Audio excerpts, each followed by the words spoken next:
la société Renault a fermé une usine en Belgique. Bon.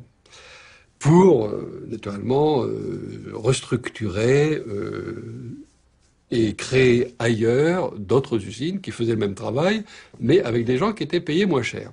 C'était donc le fruit d'un calcul économique. Bon. Sur la fermeture de cette usine, le chef de l'État français a déclaré la chose suivante. La fermeture des usines, c'est aussi hélas la vie. Les arbres naissent, vivent et meurent, les plantes, les animaux, les hommes et les entreprises aussi. Alors ça, c'est un bon exemple, effectivement, de naturalisation de ce qui se passe, qui est en fait une dépolitisation.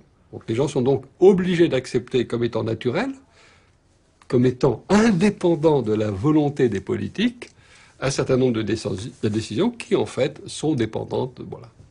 C'est comme ça qu'on manipule, finalement, le citoyen et qu'on le dissuade de croire en son propre vote, à la limite.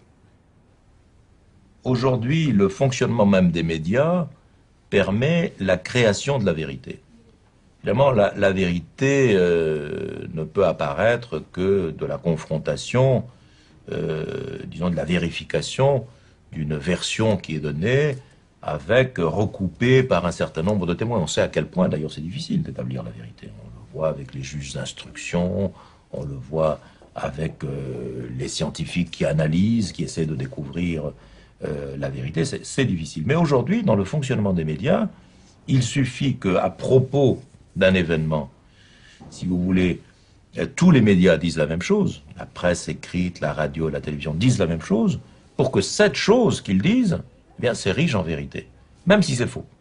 On l'a vu pendant la guerre du Golfe, on l'a vu au cours de méga événements récents.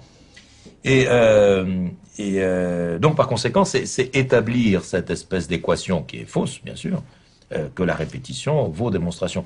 Et je relisais dernièrement Le meilleur des mondes, vous savez, Brave New World d'Aldous Huxley.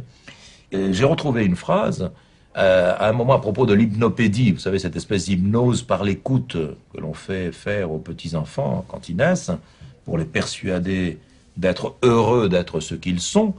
Et l'un des gestionnaires, des directeurs du centre de conditionnement, c'est comme ça ce qu'on appelle le centre de conditionnement, dit cette phrase, il dit « 64 000 répétitions valent la vérité ».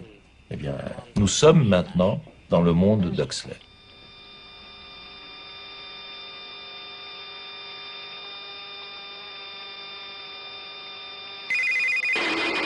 Yeah.